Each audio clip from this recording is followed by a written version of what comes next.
Itong kwento na ito ay hindi ko makakalimutan kahit kailan. 37 years old na ako ngayon. Pero noong nangyari ito, bata pa lang ako. Mga 9 na taong gulang. Taga San Pablo po kami, sa may Laguna. At ang bahay namin noon ay malapit sa isang lumang looban na dating gubat bago pa ito nagawang subdivision. Nagumpisa ang lahat noong 1998. May proyekto ang tatay ko na paggawa ng septic tank sa likod ng bahay. Kailangan naming maghukay ng malalim dahil sa uri ng lupa doon. Matigas kasi ito at maraming bato. Sa aming paghukay ay ako mismo ang unang nakakita ng kakaiba. Isang bagay na parang bato pero may hugis. Tinawag ko kaagad ang tatay ko para ipakita sa kanya ang natuklasan ko. Nang linisin niya ito gamit ang tubig mula sa timba, nagulat kami. Dahil isang rebulto pala ito na kamukhang-kamukha ng mahal na birhen. Gawa ito sa semento at may taas itong halos 1 metro. May bahagyang basag sa isang braso pero buo pa naman ang kanyang muka. "Anak, huwag mo munang hawakan yan," sabi ng tatay ko. Pero huli na. Nahawakan ko na ito bago pa siya makapagsalita. Naalala kong malamig ito noong hinawakan ko. Mas malamig kung ikukumpara mo sa ibang bato na nasa paligid. Iniisip ko na lamang noon na kaya ito malamig dahil sa tagal na nitong nakabaon sa lupa.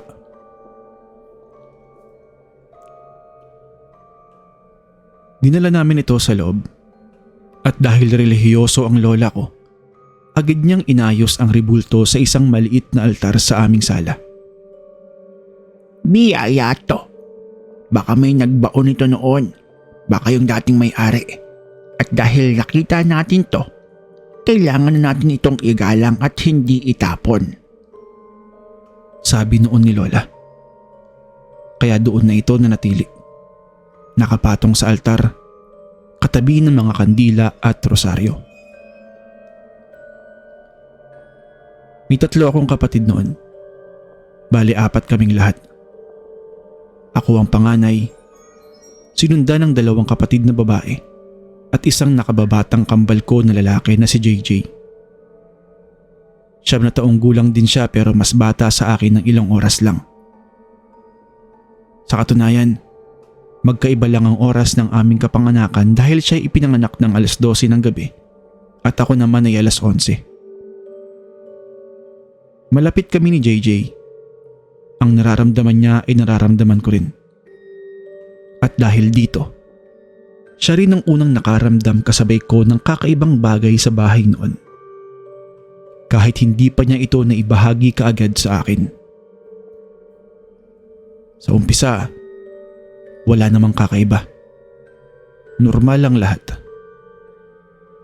Pero mga 1 linggo matapos naming makita ang rebulto at inilagay sa loob ng bahay, nagsimula na ang mga bagay na hindi ko naiintindihan noon.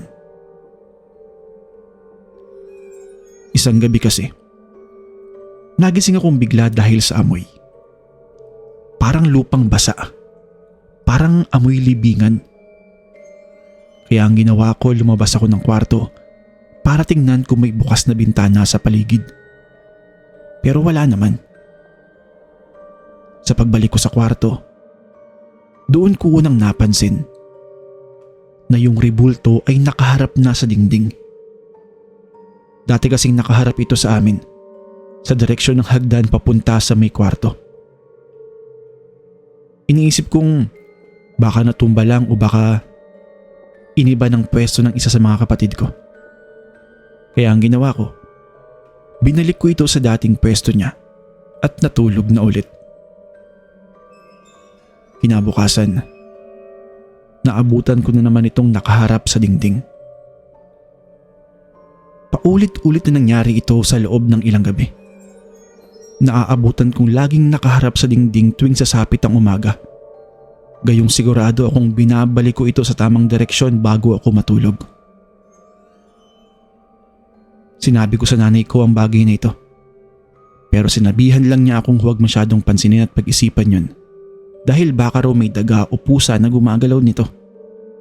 O baka mamaya isa sa mga kapatid ko ang nagbibiro sa akin. Pero sa isip-isip ko, paano magagalaw ng pusa ang 1 metrong estatwang semento? Tapos tinanong ko rin naman yung mga kapatid ko. Pero maging sila ay hindi alam ang sinasabi ko.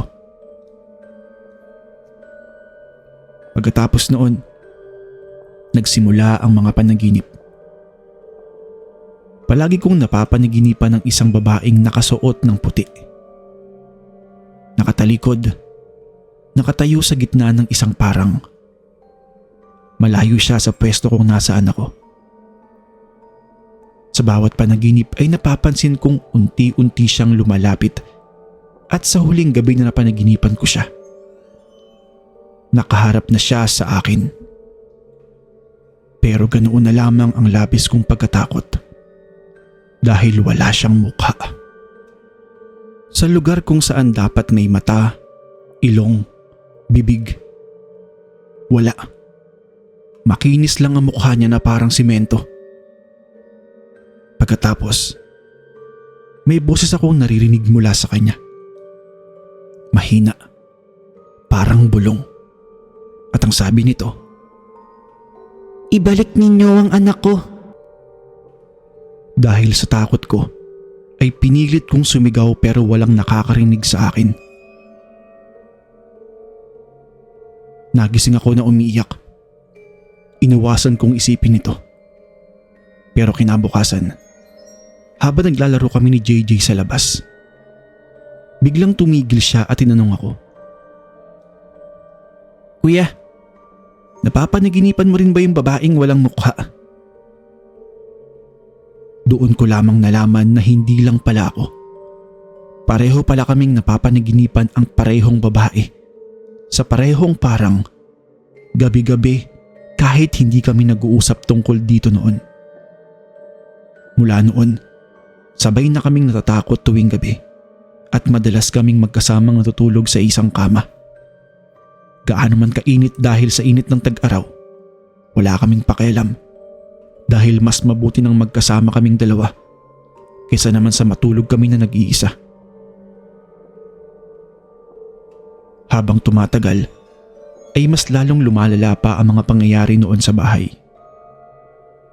Nagkasakit ang lola ko ng biglaan. Hindi maipaliwanag ng doktor kung bakit siya nanghihina araw-araw kahit walang diagnosis na malubha ang nararamdaman niya. Sinabi ng doktor na parang unti-unti lamang siyang naa-anemia. Pero paulit-ulit naman ang mga blood test na ginagawa sa kanya. Ang kaso lang, walang nakitang malinaw na sanhi ng pagkakasakit ni lola. Napansin din naming tuwing dadalaw ang lola ko sa altar para magdasal, mas mabilis siyang napapagod. At minsan pa nga'y nahihilo hanggang sa mapaupo siya sa may sahig. Kasabay nito ay nagsimula rin kaming makarinig ng mga iyak sa gabi. Hindi malakas.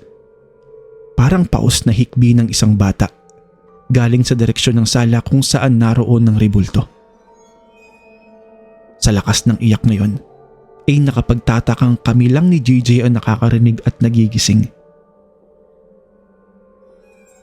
Isang gabi, wala sa bahay noon sila nanay dahil nagbabantay kay lola sa ospital. Samantalang si tatay naman ay nagtatrabaho bilang security guard. Halos hindi na ako makatulog dahil sa iyak ng bata na yon. Si JJ naman ay katabi ko at tinatakpan niya ang kanyang tenga. Dahil na rin sa pinagsamang inis, pagod at puyat, nagdesisyon akong bumaba na. Gusto kong makita kung saan nanggagaling yung ingay na yun. At doon ko nakita, sa ilalim ng mata ng rebulto, may tumutulong pulang likido. Hindi tubig, hindi rin ito basta pintura. Tumakbo ako pabalik sa kwarto ko at hindi na lumabas hanggang umaga. Kinaumagahan nga ay sinabi ko lahat sa tatay ko. Pumunta rin siya sa rebulto para tingnan ito at nakita niya rin ang bakas ng luha sa mukha ng rebulto. Natuyo na ito pero makikita pa rin ang guhit nito pababa sa pisngi hanggang doon sa may leeg.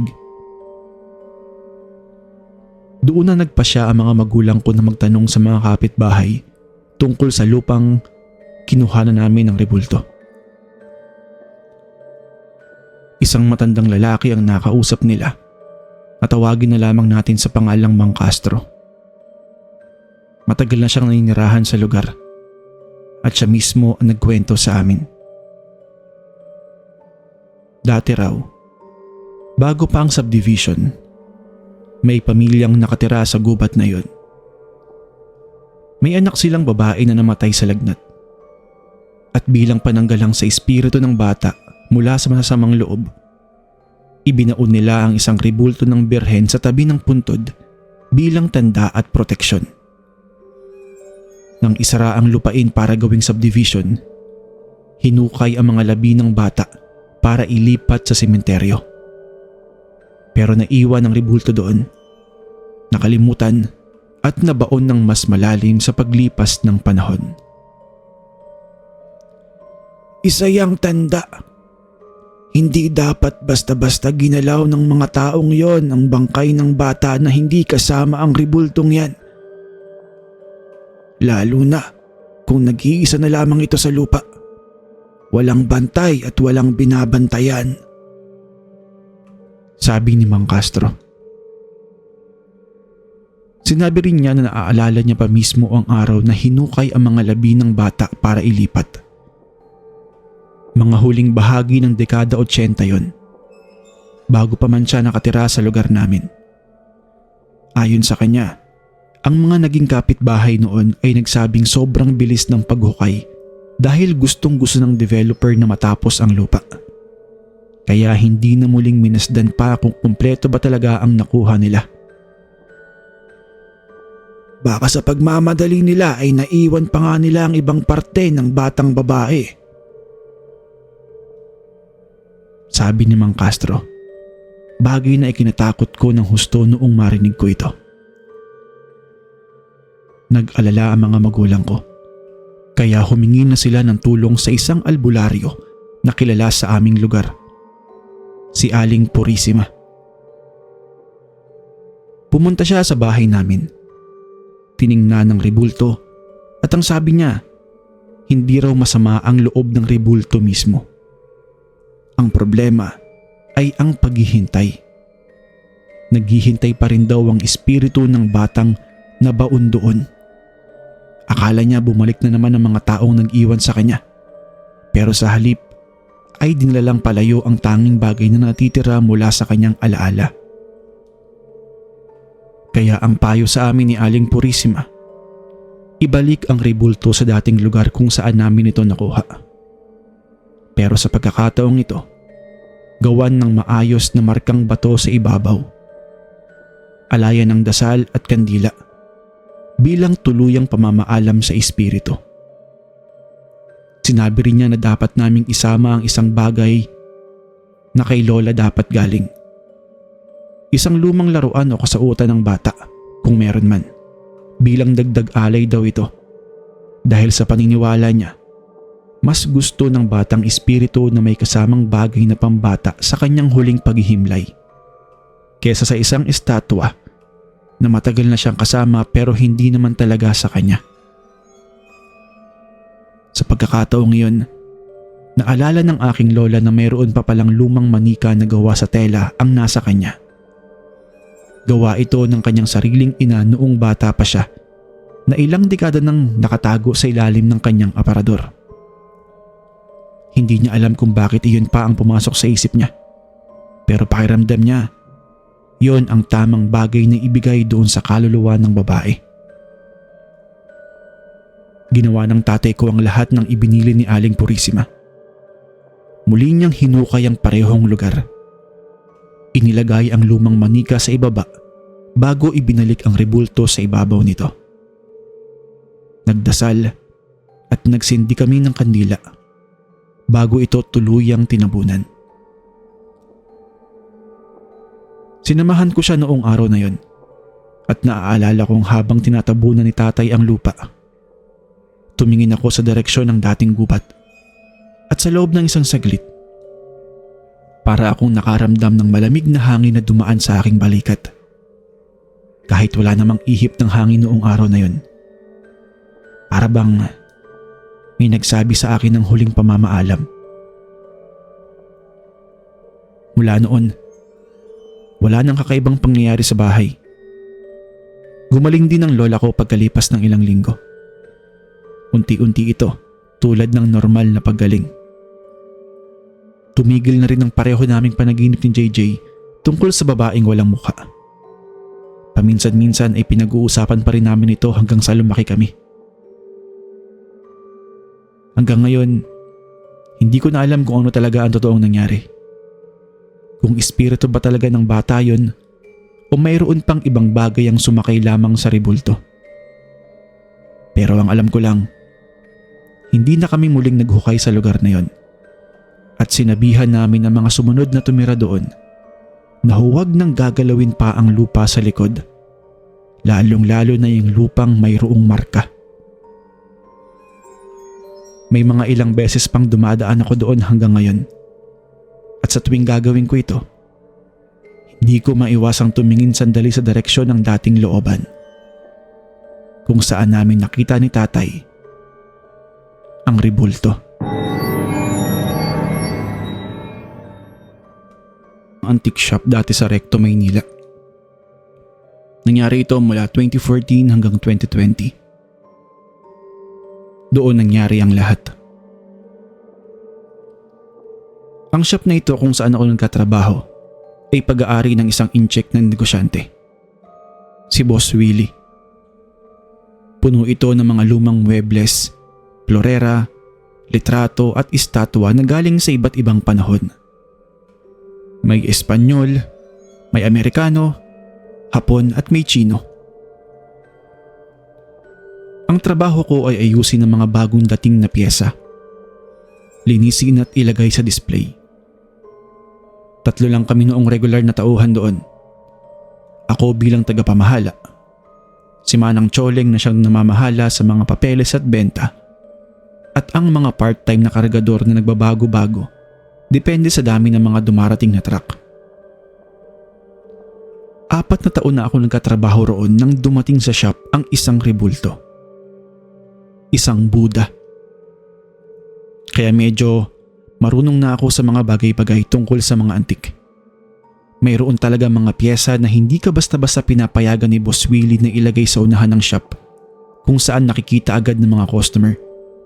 Dahil ayon sa kanya, may piyesang mabait at mayroong piyesang hindi. Hindi ko masyadong pinapansin ang paniniwalang iyon noon. Para sa akin, negosyo lang ito, kabuhayan at trabaho. Isang araw, may dumating na truck ng mga gamit mula sa isang lumang bahay sa Binondo. Bahay ng isang matandang nangangalakal na kamakailan lamang namatay. Wala raw tagapagmana kaya lahat ng gamit ay ibinenta ng notaryo sa aming shop. Kabilang doon ang isang estatwa ni Buddha. Gawa sa itim na kahoy, mga 1.5 metro ang taas, at mayroong bahagyang gasgas sa noo pero maganda pa rin ang detalye ng kanyang mukha. Iba ito sa karaniwang Buddha statue. Hindi ito nakangiti. Seryoso ang mukha, halos malungkot, at ang mga mata ay pikit ng bahagya, hindi buong sarado. Inilagay ko ito sa likod ng shop, sa loob ng isang malaking aparador na gamit namin bilang display case habang naghihintay ng pagpipresyo mula kay Boss Willie.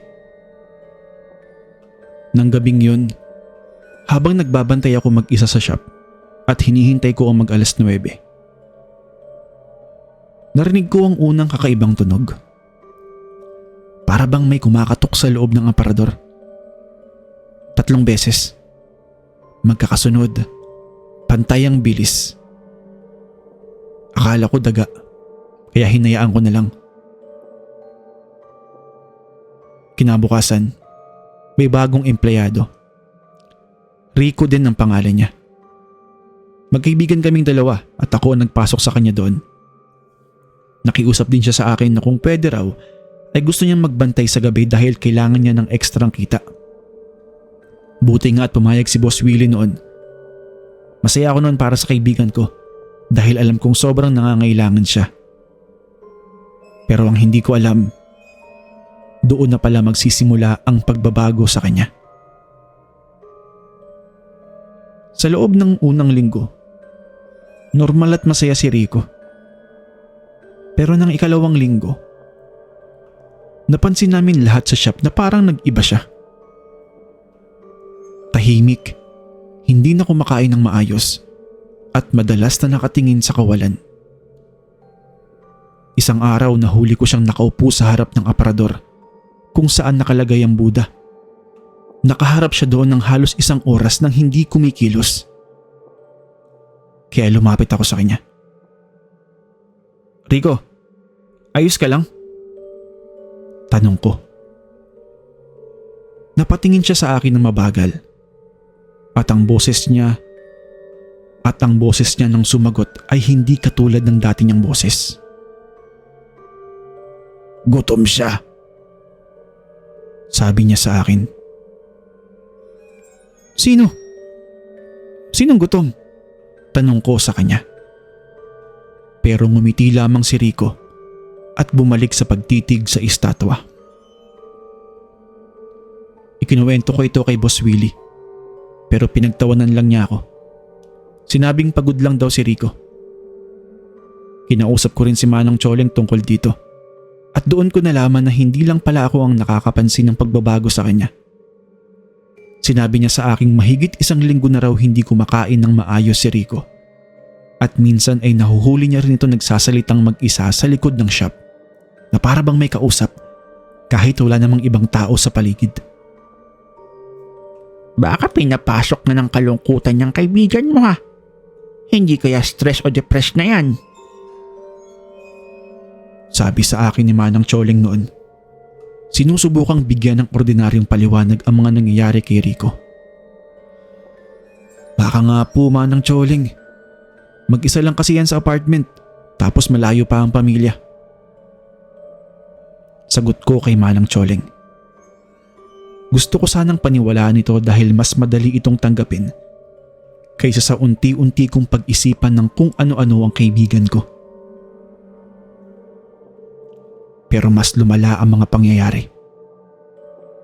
Nagsimulang mawala ang mga maliliit na bagay sa shop. Hindi pera. Kung hindi mga bagay na walang malaking halaga o yung mga walang kwenta.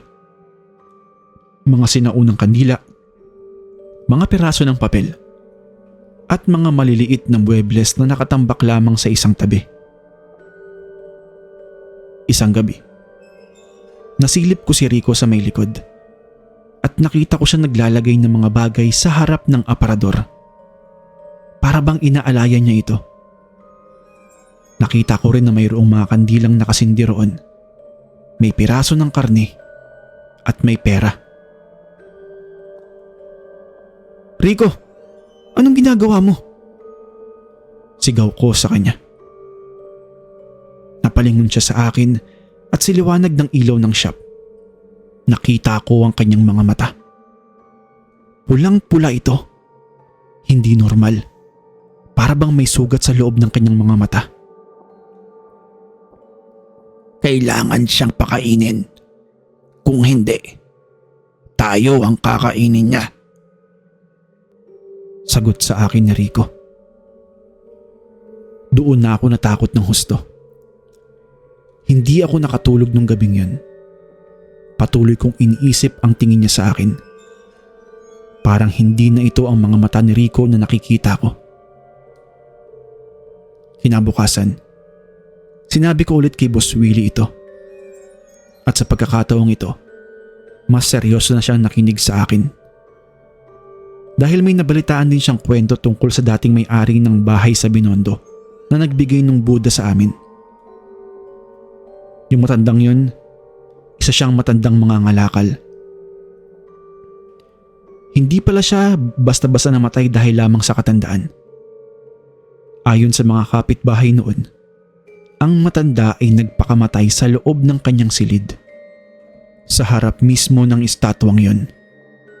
Matapos nitong bilhin mula sa isang dayuhang negosyo na nagmula pa sa Tibet. Para mas malaman pa, tinawagan ni Boss Willie ang notaryong nag-asikaso ng benta ng mga gamit ng namatay.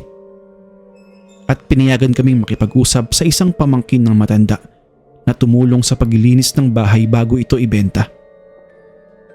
Sinabi ng pamangkin na kasama ng mga gamit, may nakita raw siyang isang lumang notebook. Sinulatan ito mismo ng kanyang tiyuhin kung saan paulit-ulit na nakasulat ang parehong pangungusap sa bawat pahina. Kailangan kong bigyan siya. Kailangan kong bigyan siya. Yan ang mga eksaktong salita na nakasulat doon sa may notebook. Sinunog na lamang nila ang notebook noon dahil sa takot. Kaya wala na kaming nabasa pa ang ibang detalye. Ang sumunod naman naming ginawa ni Boss Willie ay nagpatingin sa isang sikat na espiritista. Ang ilan sa inyo, malamang ay kilala ang espiritistang ito. Sabi ng espiritistang ito, mula pa noong dinala ang Buddha sa Pilipinas, ay may kasama na itong isang nilalang. Hindi raw ito magandang enerhiya kung hindi isang lumang espiritu na sumasakay sa anumang tao na masyadong matagal na nagbabantay o nag-aalaga rito. Parang ito ang unti-unting umaangkin sa taong pinakamalapit sa Buddha. At noong mga oras na yun, si Rico ang pinakang malapit sa mismong estatwa. Nang malaman namin ito, dinala agad namin si Rico sa isang pari para sa isang gabay. Pero tumangging pumunta si Rico. Sinasabing, hindi pa siya tapos. Isang gabi, mahigit 12:00 na ng gabi, nang tumawag si Rico sa akin. Sobrang kaba ng boses niya noong mga oras na yun. Pare, tulungan mo ako. Hindi ko na siya kayang ilisin sa isipan ko. Pumunta agad ako sa shop pagkarinig ko noon.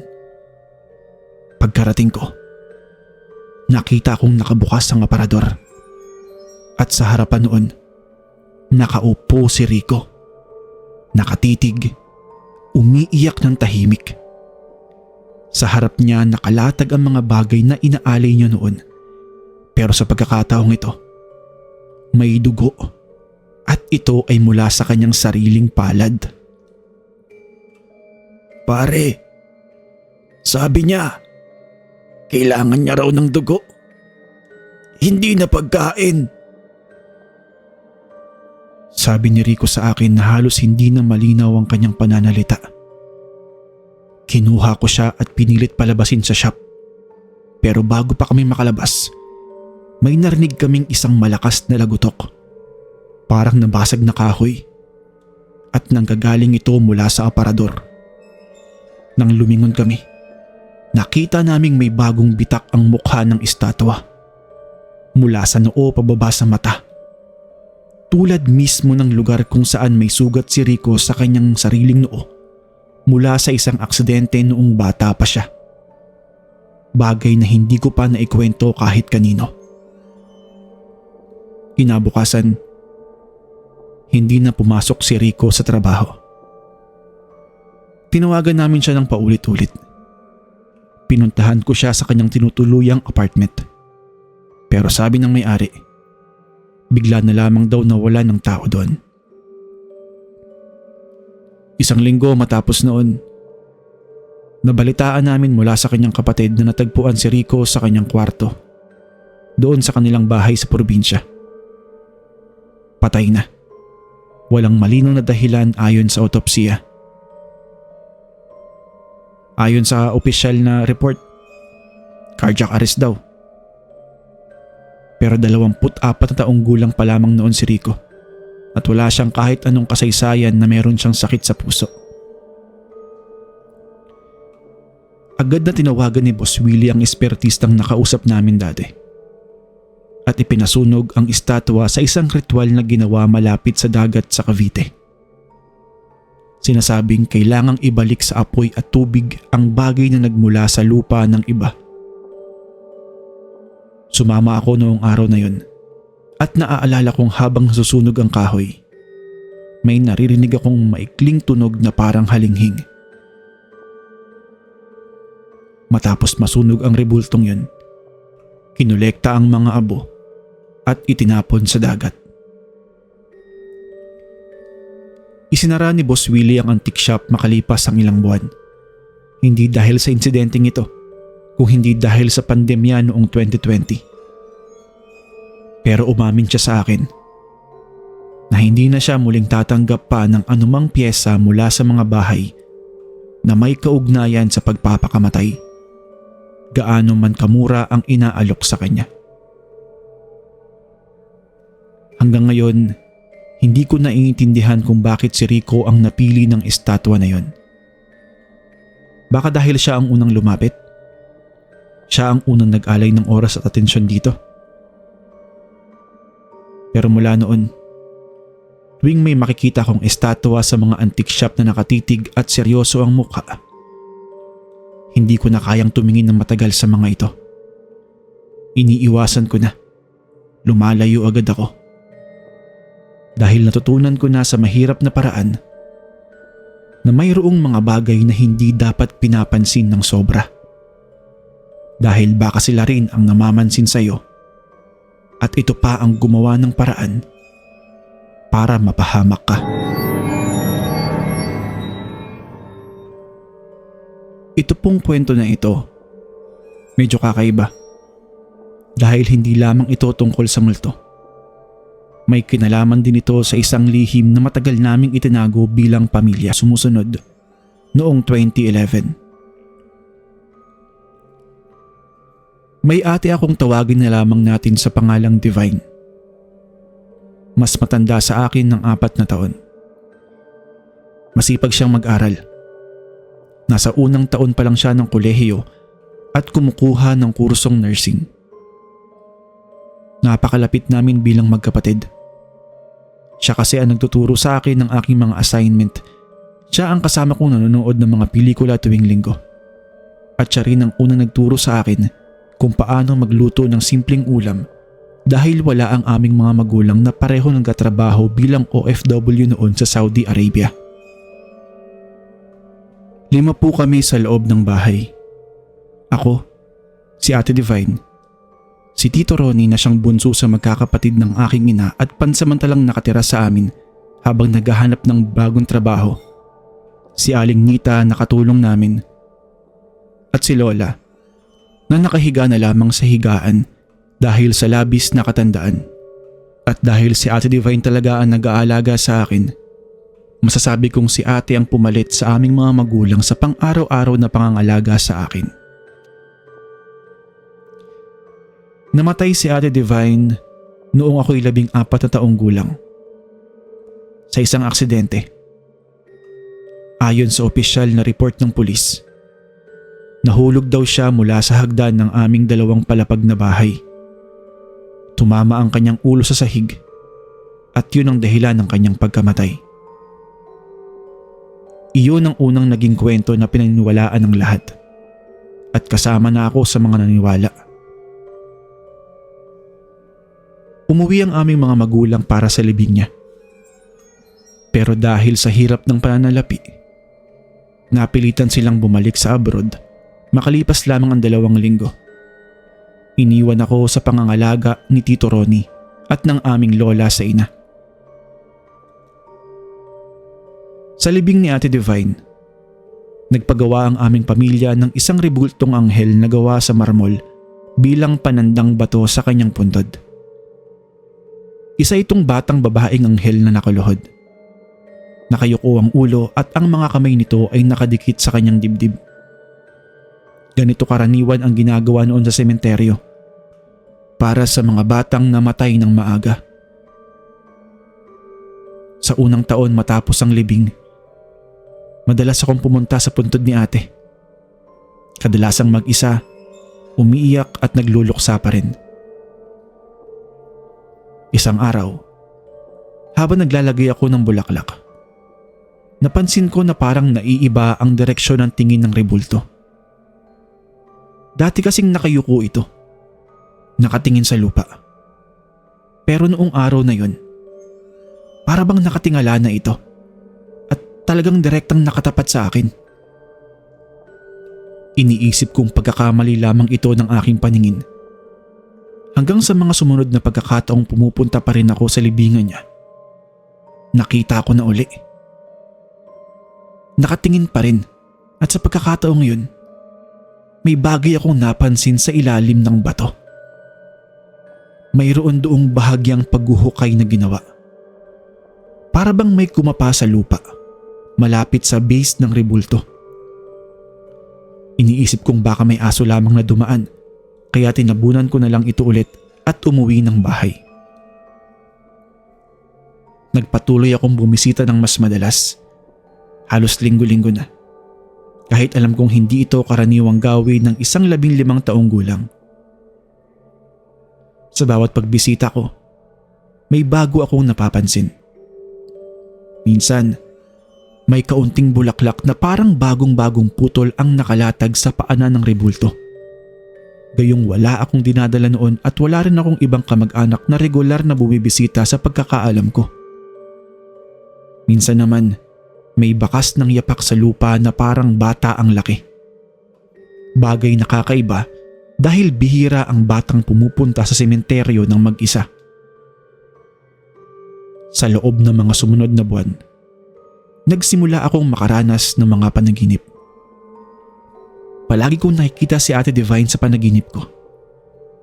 Hindi siya nakangiti. Tumuturo siya sa direksyon ng hagdanan sa aming bahay. At paulit-ulit na sinasabing, "Hindi ako nahulog. Itinulak ako." Sa umpisa, iniisip kong marahil ay dala lamang ito ng aking lungkot, ng sobrang pagkamiss ko sa kanya. Pero sa bawat pagpunta ko sa puntod, mas lumalakas ang aking pakiramdam na may gustong sabihin ang rebulto. Parang nagsisilbi itong daluyan ng mensahe ni ate. Isang pagkakataon, hindi ko na napigilan ang sarili ko. Hinawakan ko ang mukha ng rebulto at nagtanong ako dito ng malakas. "Ate, ikaw ba talaga to? Ano bang gusto mong sabihin sa akin?" Wala namang sumagot noon. Tanging ang ihip lamang ng hangin sa mga dahon ng puno sa tabi ng puntod ang narinig ko. Pero habang naglalakad ako pauwi, may naramdaman akong parang may sumusunod sa akin. Hindi ko ito nakikita, pero parang may presensyang naglalakad sa aking likuran, kapantay ang bilis ng aking hakbang. Hindi ako nangahas na lumingon noon. Sobrang takot ang nararamdaman ko at buong lakas akong tumakbo pauwi. Nang gabing iyon, doon na nagsimula ang pinakamatinding bahagi ng aking mga panaginip. Hindi lamang tumuturo si Ate Divine sa hagdan. Sa panaginip na ito, nakita ko rin ang mismong sandali ng pagkakahulog niya. Tila panonood ko ng isang pelikula mula sa itaas. Nakita ko ang anino ng 2 tao na nag-aaway sa may itaas ng hagdan. Isang malakas na tulak at ang tunog ng katawang gumugulong pababa. Nagising ako. Nasusuka, hindi makahinga, at doon ko unang naisip ng tuwiran at diretsyo na hindi aksidente ang nangyari sa aking ate. Hindi isang aksidente ang kanyang pagkamatay. Isang gabi, 12:00 na ng madaling araw, may narinig akong tinig sa labas ng aking bintana. Parang boses ni Ate Divine. Kumakanta siya ng isang awit na dati niyang inaawit sa akin noong bata pa ako. Lumabas ako kahit takot na takot ako at sumunod sa direksyon ng tinig. Papunta ito sa sementeryo. Mga 10 minutong paglalakad ang nagawa ko mula sa amin papunta rito. pagkarating ko sa puntod, nakita ko ang rebultong anghel. Sa pagkakataong ito, hindi lamang siya nakatingala, kung hindi parang may luha sa kanyang mga mata. Isang guhit mula sa mata pababa sa pisngi. At sa unang pagkakataon, malinaw kong narinig ang boses. Tulungan mo akong makapagpahinga. Alam mo na ang totoo. Nagpa siya akong imbestigahan ng bagay na ito ng tahimik. Kinausap ko ang aming dating kasambahay, si Aling Nita. Nagbitiw siya ilang buwan matapos ang insidente at lumipat na ng ibang probinsya. Kinailangan ko pang maghanap ng kanyang numero sa pamamagitan ng dating kaibigan niya sa palengke. At nang sa wakas ay nakausap ko siya sa telepono, halatang kabado siya. Madalas nagpapaliban ng pag-uusap. Sinasabing wala raw siyang alam. Sa umpisa ayaw niyang magsalita. Pero nang ikuwento ko ang mga karanasan ko sa rebulto at sa panaginip ko, lalo na ang sinabi sa akin ni ate na, Hindi ako nahulog. Itinulak niya ako. biglang nanahimik siya sa kabilang linya ng mahabang oras. Nang muli siyang magsalita, malinaw kong narinig na umiiyak na siya. Doon niya sinabi ang totoo. Sa gabing namatay si Ate Divine, narinig niya ang malakas na pagkatalo sa pagitan ni ate at ni Tito Ronnie. Tungkol ito sa isang bagay na hindi niya lubos na nauunawaan noon. May nabanggit tungkol sa perang nawawala sa alkansya ng aming lola at tungkol sa isang lihim na relasyon ni Tito Ronnie na di umano'y nasaksihan mismo ni Ate Divine.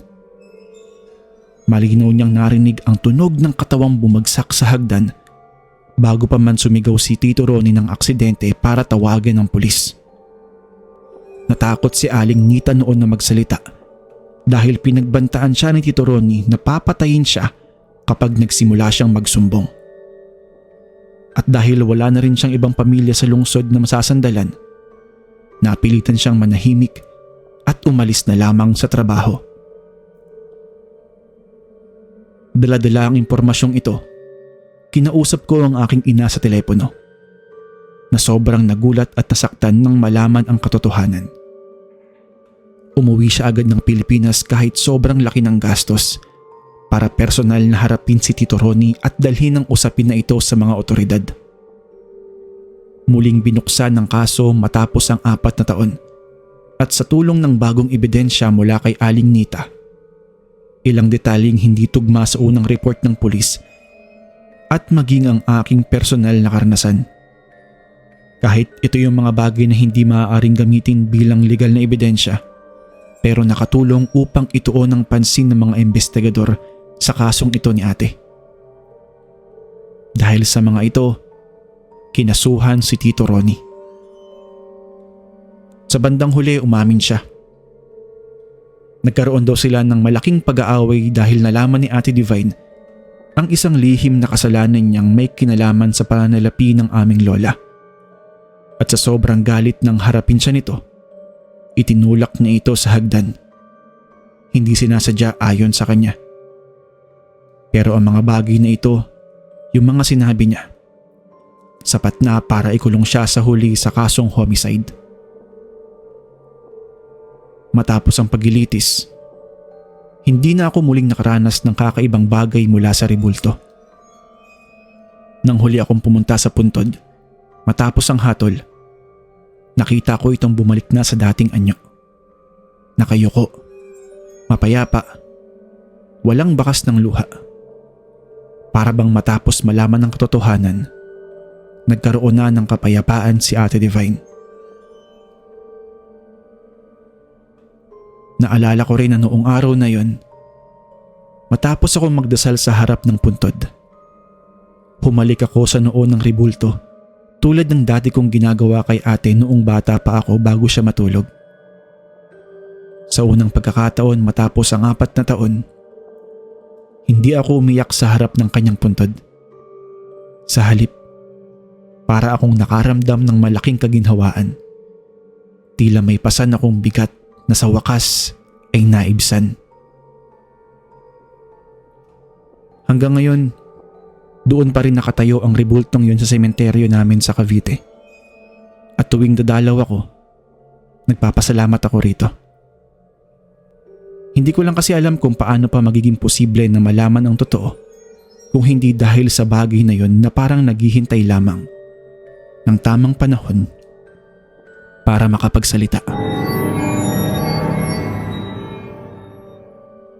Itong kwento na ito, hindi katulad ng ibang kwento na maaaring narinig nyo na. Dahil ito ay tungkol sa isang tradisyon na hindi gaanong kilala sa lungsod. Ang paggalang sa mga bulol na maaaring narinig nyo na. Dahil ito ay tungkol sa isang tradisyon na hindi gaanong kilala sa lungsod. Ang paggalang sa mga bulol. Sa mga hindi po nakakaalam, ang bulol ay ang mga rebultong gawa sa kahoy na ginagamit ng ilang katutubong pamilya sa Cordillera bilang bantay ng ani at tahanan. At dito sa bulol iikot ang ating kwento. Nangyari ito, 25 taon na ang nakakaraan. Ako si Arnel at ang lolo ko sa ina na si Apo Kadongan ay galing sa isang maliit na barangay sa Ifugao. Bagamat lumaki ako sa Baguio, madalas kaming bumibisita sa kanilang bahay tuwing bakasyon at doon ko unang nakita ang bulol na pag-aari mismo ng aming pamilya. Isang rebultong kahoy, may 3 hanggang 4 na talampakan ng taas, hugis ng isang taong nakaupo, mga kamay na nakapatong sa tuhod, mukhang seryoso at matanda ang porma. Ayon sa aking lolo, ipinasa ito sa aming angkan mula pa sa kanyang lolo at ang gawain nito ay bantayan ng aming palayan at tahanan mula sa masasamang espiritu. Ipinaliwanag sa akin ng lolo ko noon habang nakaupo kami sa may bakuran ng kanilang bahay na ang bulol ay hindi basta imahe lamang kung hindi isang tirahan ng espiritu na tinatawag nilang anito ng ani. Ayon sa kanya, ang bawat angkan na may bulol ay may tinatawag na kasunduan. Ibig sabihin, pinoprotektahan ng espiritu ang pamilya at ang kanilang ani mula sa tagtuyot, sakit at masasamang loob. Ang kapalit naman nito ay kailangang panatilihing buo at iginagalang ang bulol sa lahat ng panahon.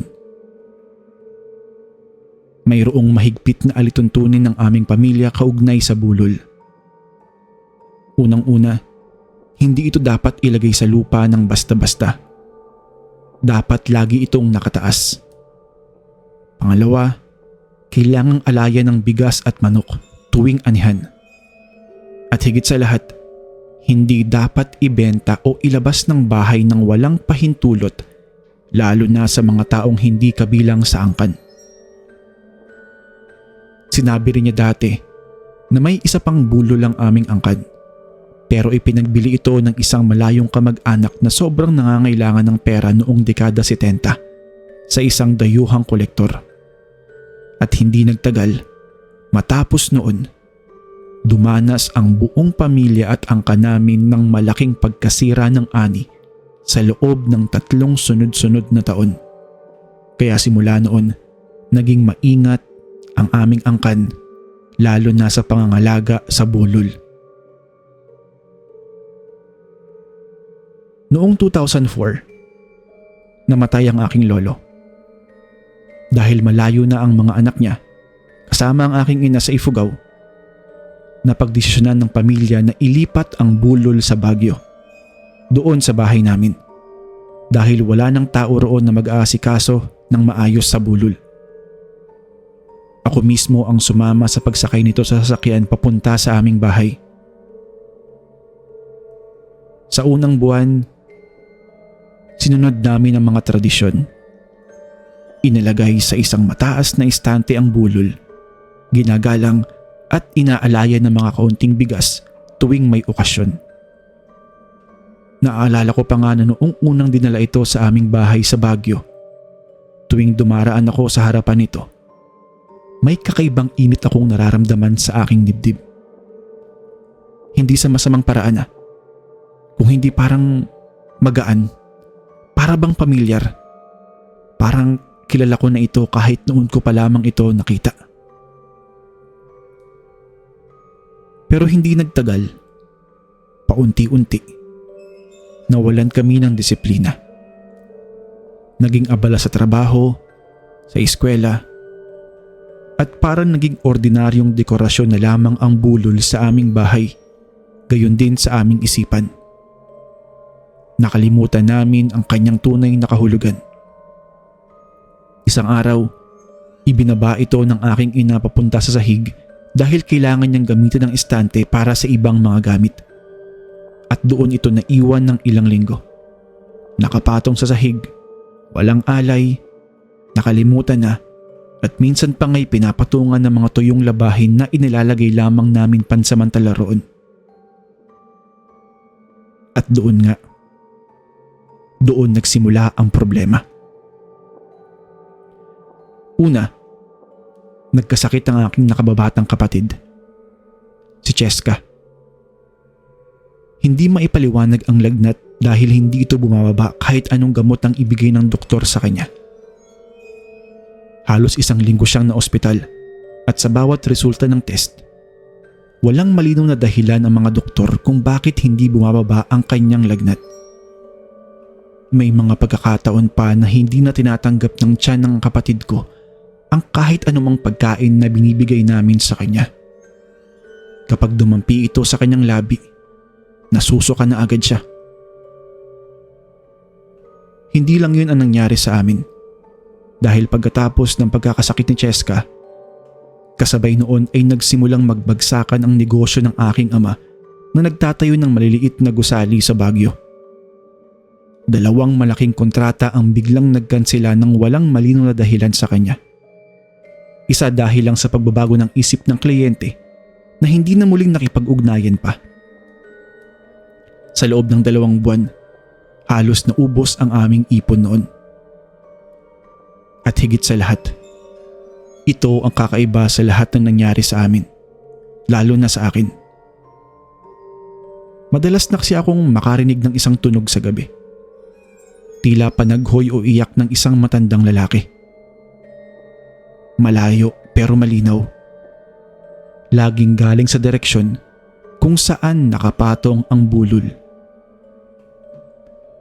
Isang gabi, hindi ako makatulog dahil sa init at kaba. Kaya bumaba ako para uminom ng tubig. Habang dumadaan sa may sahig kung saan nakapatong ang bulol, may napansin akong kakaiba. Parang bahagyang naiiba ang posisyon nito kumpara sa huli kong pagkakaalala. Na parang bahagyang lumingon ito papunta sa hagdan. Iniisip kong baka may nagpalit lamang o naglipat lamang ng pwesto. Pero walang umamin nang tanungin ko kinabukasan kung sino ang naglipat nito. Isang gabi ulit, habang papalapit ako sa bulol para tingnan nito, may naramdaman akong bahagyang pagbabago sa hangin sa paligid nito. Mas malamig, halos parang aircon na nakatutok kahit wala namang aircon sa lugar ng bahay na yun. Mabilis akong umalis at nang gabing iyon, napanaginipan ko ang isang matandang lalaki, nakasuot ng katutubong damit, nakatayo sa gitna ng isang palayan. Tinitingnan ako ng malungkot at hindi nagsasalita. Dahil sa mga ito, nagtanong ako sa aking ina tungkol sa mga alituntunin ng lolo namin kaugnay ng bulol. At doon namin napagtanto. Nakalimutan na naming sundin ang tradisyon. Wala nang alay. Nakapatong na lamang ito sa sahig imbis na nakataas. At higit sa lahat, hindi na namin ito ginagalang katulad ng dati. Dahil dito, kinausap namin sa telepono ang isa sa mga pinsan ng aking lolo na doon pa rin nakatira sa Ifugao, si Apo Bugan, nakilalang tagapagsalaysay ng mga kwento ng angkan. Ipinaliwanag niya na ang bulol ay hindi lamang basta isang dekorasyon. Ito ay bahagi ng kasunduan sa pagitan ng aming angkan at ng mga espiritong tagapagbantay ng lupa. Kapag napabayaan ang bulol, hindi ito magagalit sa paraang gusto nitong saktan kami, kung hindi sa paraang huminto na ito sa pagbabantay, at kapag walang bantay, kung ano-anong masasamang bagay ang maaaring pumasok sa aming buhay at pangkabuhayan. Ayon pa kay Apo Bugan, kailangan naming ibalik ang paggalang sa bulol sa pamamagitan ng isang simpleng ritual. Linisin ito. Ilagay ito ulit sa mataas na lugar na may direksyon papunta sa pintuan at mag-alay ng bigas at manok kasabay ng pagdarasal at paghingi ng tawad. Kailangan naming gawin ito araw-araw sa loob ng 1 taon kung gusto naming gumaling ng tuluyan si Cheska at bumalik ang kasaganahan sa aming mga negosyo. Sinunod namin ito ng eksaktong-eksakto. Nilinis ng aking ina ang bulol gamit ang malinis na tubig mula sa bukal. Tapos inilagay ito sa isang bagong istanteng ginawa mismo ng aking ama gamit ang kahoy na natitira pa mula sa dating bahay ng aming lolo. Ipinawesto at iniharap ito sa pintuan ng bahay upang muli itong makapagbantay. Nag-alay kami ng bigas at nagluto ng manok bilang handog. Inilatag ang ilang bahagi nito sa isang dahon sa paanan ng bulol at nagdasal kami bilang isang pamilya sa katutubong wika na itinuro sa amin ni Apo Bugan sa telepono. Humihingi kami ng tawad sa aming pagkalimot at pangako na hindi na muling mauulit ang aming pagpapabaya sa kanya. Kinabukasan, unti-unting bumaba ang lagnat ni Cheska. Sa loob ng 2 linggo, nakakuha ang aking ama ng bagong kontrata na mas malaki pa kaysa doon sa mga dating nawala. At simula noon, hindi na ako muling nakarinig ng panaghoy sa gabi. Mula noon, hindi namin muling pinabayaan ang bulol. Tuwing anihan, kahit nasa lungsod na kami at wala ng aktwal na palayan na inaalagaan, tinitiyak naming may alay kaming bigas man lamang o kaunting dasal sa bulol bilang paggalang sa tradisyon kahit na hindi na kami direktang nagsasaka. Itinuro rin namin ito sa mas mga batang miyembro ng pamilya, kabilang na ang aking sariling mga anak ngayon, dahil naunawaan namin sa mahirap na paraan na ang tradisyon ay hindi basta-basta kwento lang ng matatanda.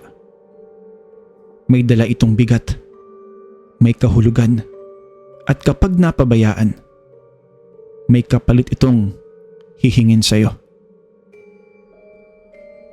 Bumisita rin kami pabalik sa Ifugao ilang buwan matapos ang insidente upang personal na magpasalamat kay Apo Bugan at sa iba pang mga tanda ng angkan.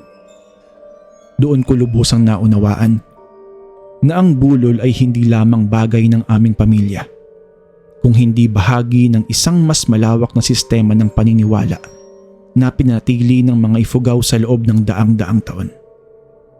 Isang bagay na dapat kong ipagmalaki bilang bahagi ng aking pinagmulan, sa halip na basta ikahiya o kalimutan dahil lumaki ako sa lungsod. Sa ngayon, may mga panahon din na nagtatanong ang aking mga anak kung bakit kailangan pa naming panatilihin ang isang lumang estatwang kahoy sa gitna ng aming modernong sala. Lalo na kapag may mga bisitang tumitingin dito nang may kaunting pagkataka. Sa mga ganitong pagkakataon, kinukwento ko sa kanila ang buong kasaysayan ng aming angkan, mula sa Ifugao hanggang sa Baguio, upang maunawaan nila na hindi ito basta palamuti, kung hindi bahagi ng kung sino talaga kami bilang isang pamilya. Hanggang ngayon po, nasa amin pa rin ang bulol, nakatayo, nakabantay, at bawat pagtingin ko rito, naaalala ko palagi ang aral na aking natutunan. Minsan, ang pinakamatinding kababalaghan ay hindi nangangahulugang may masamang loob. Ito ay maaari lamang paalala na may mga bagay tayong dapat igalang. kahit pa tayo'y lumaki na sa ibang mundo at panahon.